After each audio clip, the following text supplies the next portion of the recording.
Hello there guys, it's CoolFox over here, and today I'm bringing you an unboxing and review of the Umi Plus.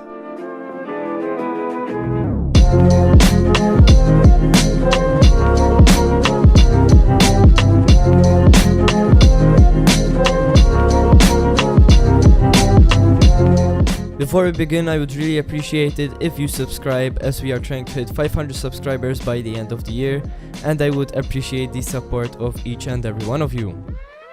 Starting with the unboxing, you can see the box itself is all made out of plastic.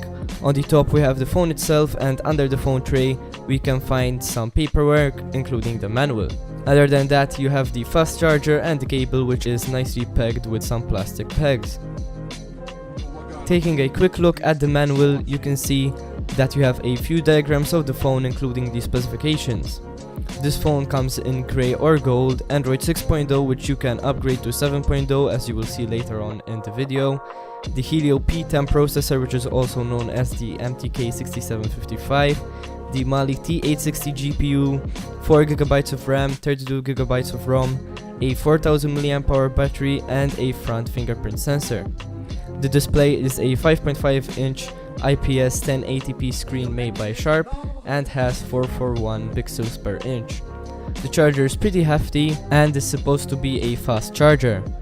The USB-C cable isn't standard, as you can see right here, as it is 7mm instead of 6. When plugging in the cable, you can see that the original fits perfectly while the normal cable stays loose.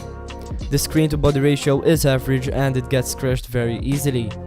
On the bottom of the phone you find the USB-C port, a speaker on the right and a microphone on the left. On the back you find the camera, which does protrude quite a bit, an LED flash beneath it, and a microphone on top. You also find the antenna lines, which are white, and the parts on the top of those are made of plastic. The right side has the volume rocker and the power button, which do wiggle quite a bit and do produce some sound as well while wiggling. On the front you find the front camera, the speaker, and a few sensors next to it. You also find the home button and fingerprint sensor, and the back and menu key. On the left you find the SIM card slot and the extra key, which can be used to open different apps. On the top you find the headphone jack, which is the only thing on there. Opening the SIM slot is very easy, and it does double up as either 2 SIM cards or a SIM card and an SD card up to 128GB. To close it, you simply push it inwards and it should snap into place. As you can see, I do get 4G signal, but keep in mind that I live in Malta. Booting up the phone, you can see the Umi logo and the Android logo, nothing else really fancy. As you can see, I do have Nova Launcher installed, so this is not the default look, but I can assure you that it does come with stock Android and it doesn't have any bloatware included. Something that I did notice though is that sometimes when I move my finger around the screen, it doesn't pick up and ends up not tracking your finger perfectly. Apart from that, the phone is very smooth and there are almost no hiccups at all. I never experienced any apps crash on me, but I did experience a few minor hangs, which are common. Do keep in mind that I have owned this phone for over 5 months now, and although I did install a custom launcher, it doesn't have any hiccups at all. As you can see, I did upgrade to Android 7.0, and you do that through the wireless update service they included in the settings. The home button does have a feature which is actually quite annoying, that when touching it, it takes you to your home screen, and when pressing it, it takes you to the default screen. There is no way to turn this off, and I wish they can release some kind of update that fixes this issue. Going through the settings, you can see everything is normal, and the extra button here can be assigned to open different apps. The screen isn't particularly bright, coming in at 433 nits, but it does the job even in broad daylight. The languages are as usual and nothing to complain about here. The Wi-Fi is also as you would expect, and doing a quick test here will reveal that it does work at the supposed speeds without any problems. Gaming on this phone is also quite okay, and testing it out on Badland here you can see that it works perfectly without any hiccups. You can also tell that the screen does have quite a bit of contrast and vibrance to it and looks overall good. Moving on to Antutu benchmark, you can see that it did score around 43,000, which is also average at this price point. The temperature does go up quite a bit though, reaching a maximum of 40 degrees Celsius while recording. It sometimes gets even hotter while charging and playing a video at the same time. The fingerprint sensor works 9 times out of 10 and I am very satisfied with the quickness of it. Sometimes when putting your finger in a weird angle it might not detect the fingerprint well and you will have to input the password.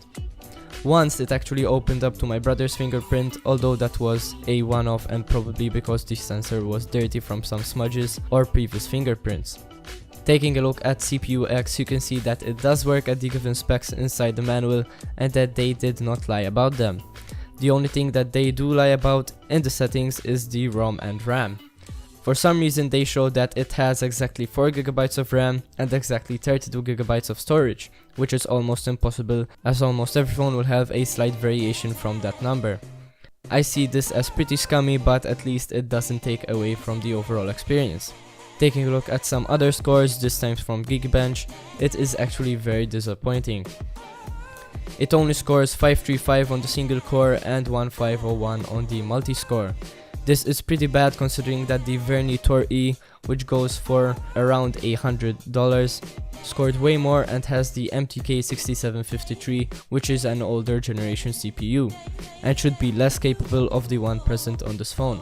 This might be because on this phone the CPU is clocked at 1.8 GHz instead of the usual 2 GHz, which the reasons for are unknown, unless it's for heating issues. Taking a quick look at the sensors, you can see that all of those listed in the manual are also included on the phone. Testing out the GPS, it is also pretty disappointing to see that the signals are pretty weak, and when using something like Google Maps you can really tell that the GPS fix is very weak.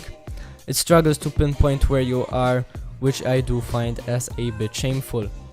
The screen is a true 1080p one as shown here by the YouTube app, and it does support 60 frames per second. Something to keep in mind is that it struggles to keep up with the 60 FPS while charging, and you would usually have to downgrade to 480p to resolve the issue. The speaker is flat out horrible, it sounds extremely tinny and lacks any hint of bass. The only thing going for it is the loudness, and it does get quite loud.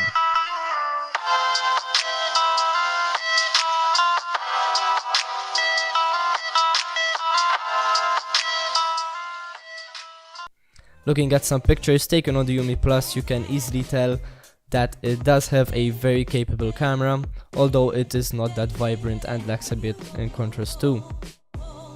The rear camera is a 13 megapixel Samsung one with PDAF, and on the front you have a 5 megapixel camera.